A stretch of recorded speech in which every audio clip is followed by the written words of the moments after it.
Hello friends, ഇന്ന് നിങ്ങളുടെ മുന്നിലേക്ക് വരുന്നത് കുറച്ച് ധാന്യങ്ങളെല്ലാം വെച്ചിട്ട് ഞാനൊരു കഞ്ഞി ഉണ്ടാക്കുന്നുണ്ട് കർക്കിടക മാസത്തിൽ. അപ്പോൾ അതിന് വേണ്ടിയിട്ട് വൻപയർ എടുത്തിട്ടുണ്ട്, കടല എടുത്തിട്ടുണ്ട്, ഉഴുന്നെടുത്തിട്ടുണ്ട്, നമ്മളെ മറ്റേ ബീൻസ് ഉണ്ടല്ലോ, ആ വലിയ മണിപ്പയർ, അത് ഹാർട്ട് ബീൻസ് അങ്ങനെയാണ് എൻ്റെ പേര്, അത്. പിന്നെ കുറച്ച് ഉലുവയുണ്ട്, ജീരകമുണ്ട്, ഒരു ഏലക്കായുണ്ട്, ഇത് ജീരകമാണ്. പിന്നെ ഇതാ കുറച്ച് അരി, ഞവരി അരിയൊന്നല്ല ഞാൻ എടുത്തിന്. ഇത് നെയ്ച്ചോറിനെല്ലാം പറ്റിയ പോലത്തെ അരി ഉണ്ടല്ലോ, നല്ല മണവും ഉണ്ടാവും രുചിയും ഉണ്ടാവും. ഇതെല്ലാം കൂടി കഴുകിയെടുത്ത് ഒരുമിച്ചിട്ടിട്ട് വരുന്നു. ഇത് തേങ്ങേൻ്റെ പാലാണ്, ഇത് രണ്ടാം പാൽ, ഇത് ഒന്നാം പാൽ. ഇതാ ഇത്രയും സാധനങ്ങൾ വെച്ച് ഞാൻ ഉണ്ടാക്കുന്നതാണ്. മധുരമൊന്നും ചേർക്കുന്നില്ല, ഉപ്പ് മാത്രം എന്നിട്ടാണ് ഉണ്ടാക്കുന്നത്. വേറെ ഒന്നും ഇതിൽ ഞാൻ ചേർക്കുന്നില്ല, ഇതെല്ലാം കൂടി ചേർത്തിട്ടുള്ള കഞ്ഞിയാണ്. അപ്പോൾ ഇന്ന് ഞാൻ അതാണ് ഉണ്ടാക്കാൻ പോകുന്നത്. അത് നിങ്ങൾക്കും കൂടി കാണിച്ചു തരാമെന്ന് വിചാരിച്ച്. അപ്പോൾ ഞാനിത് മൊത്തത്തിൽ എല്ലാം ഇട്ട് കഴുകി എടുത്തിട്ട് വരുന്നു, എന്നിട്ട് ഞാൻ കാണിച്ചു തരാം. ഉഴുന്നുണ്ട് ഗൈസ്, അത് പറഞ്ഞിനോ ഒന്നും എനിക്ക് ഓർമ്മയില്ല. ഇതാ അത് ഞാൻ വെള്ളത്തിലിട്ട് വെച്ചതാണ് കുറച്ച് നേരം കുതിർക്കാൻ വേണ്ടിയിട്ട്. അപ്പോൾ എല്ലാവരെയും കൂടി ഞാൻ ഒരുമിച്ച് എടുത്ത് നല്ല വൃത്തിയിൽ കഴുകി എടുത്തിട്ട് വരാം. ചെറുപയർ എടുത്തിട്ടില്ല, വൻപയറാണ് എടുത്തിട്ട് ഞാൻ. ഉലുവയുണ്ട്. ഇനി ഇത് ജീരക ആ സമയത്ത് എടുക്കാം, കഴുകിയിട്ട് അടുപ്പത്ത് ഇടുമ്പോൾ. അപ്പോൾ ഇതാ ഞാൻ കഴുകി എല്ലാം എടുത്ത് കൊണ്ടുവന്നിട്ട് ഏലക്കായ ഇതിൻ്റെ അകത്ത് ഇടുന്നുണ്ട്, ജീരകവും കുറച്ചിടുന്നുണ്ട്. ഒരുപാടൊന്നും ഇടുന്നില്ല, ഒരു ലേശം. ഇതാ അപ്പം എല്ലാം കൂടി നമുക്ക് വേവിച്ചിട്ട് വരാം.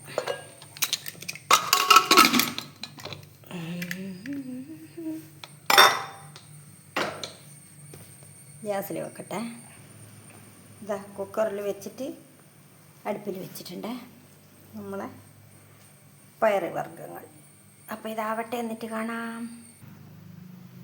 അപ്പോൾ ഇതാ ഞാൻ കുക്കറിൽ നിന്നെല്ലാം മാറ്റി ഇതിൻ്റെ അകത്തേക്ക് ആക്കിയിട്ടുണ്ട്. വെന്ത് കഴിഞ്ഞതിന് ശേഷം കുക്കറിലാകുമ്പോൾ കാണുന്നില്ല ഞാൻ ആക്കുന്നത്. അപ്പം ഞാൻ തീ കത്തിച്ചിനില്ലേ, വെന്തതിന് ശേഷം വാങ്ങി വെച്ച് തേങ്ങാപ്പാൽ രണ്ടാം പാൽ ഒഴിച്ചു.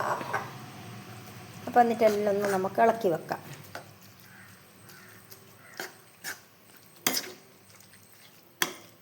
നല്ല അടിപൊളിയായിട്ട് വെന്തിട്ടുണ്ട്. നമുക്ക് ആവശ്യത്തിനുള്ള ഉപ്പിട്ട് കൊടുക്കണം.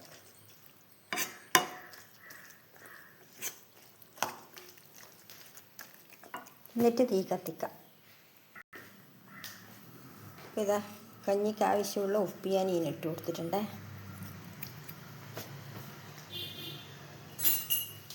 എല്ലാം കൂടി ഇളക്കട്ടെ, എന്നിട്ട് ഞാൻ തീ കത്തിച്ചിട്ട് വെക്കാം.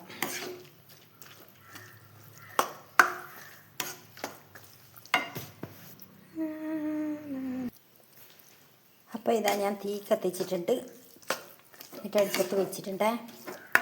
ഇനി നമുക്ക് നമ്മളെ ഒന്നാം പാലുണ്ടല്ലോ തേങ്ങേൻ്റെ, അതും കൂടി ഇതിലേക്ക് ഒഴിച്ചു കൊടുക്കാം.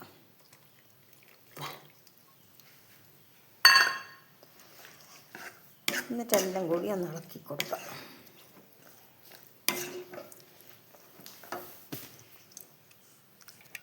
അപ്പോൾ ഇതാ ഒന്നിത് തിള വരുമ്പം നമുക്ക് വാങ്ങാം. അപ്പോൾ ഇതിന് ഉപ്പെല്ലാം ഉണ്ടോ നോക്കണം, നോക്കട്ടെ.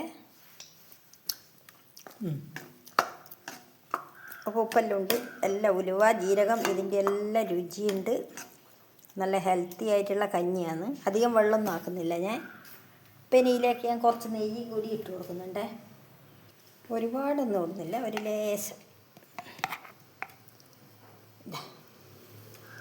അപ്പോൾ അതും കൂടി ഇതിൻ്റെ അകത്തിട്ട് എല്ലാം കൂടി നമുക്ക് യോജിപ്പിച്ച് നമ്മളെ ഹെൽത്തി കഞ്ഞി, ധാന്യങ്ങൾ വെച്ചിട്ട് ഹെൽത്തി കഞ്ഞി ഇവിടെ റെഡിയായി.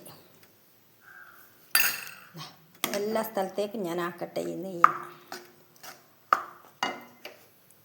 സൈഡിൽ നിന്നെല്ലാം തള ഇങ്ങനെ വരാൻ നോക്കുമ്പോൾ നമുക്ക് വേഗം വാങ്ങി വെക്കാം.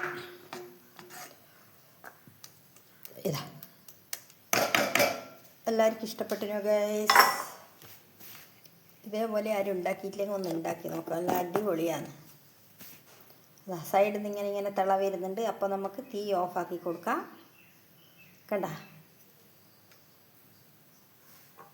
അപ്പോൾ തേങ്ങാപ്പാൽ ഒഴിച്ചതല്ലേ, അധികം തിളപ്പിക്കാൻ നിൽക്കണ്ട. ഇതാ എല്ലാം കൂടി ഇളക്കി വെച്ചു. അപ്പോൾ റെഡി. ഇപ്പോൾ ഹെൽത്തി ആയിട്ടുള്ള നമ്മുടെ ധാന്യങ്ങൾ വെച്ചിട്ടുള്ള കഞ്ഞി ഇവിടെ റെഡി ആയിരിക്കുകയാണ്. വീണ്ടും നമുക്ക് അടുത്തൊരു വീഡിയോയുമായിട്ട് വരാം. കണ്ടല്ലോ, നല്ല അടിപൊളി കഞ്ഞിയാണ് ഇവിടെ റെഡി ആയിട്ടുണ്ട്. വീണ്ടും നമുക്ക് അടുത്തൊരു വീഡിയോയുമായിട്ട് വരാം. ബൈ.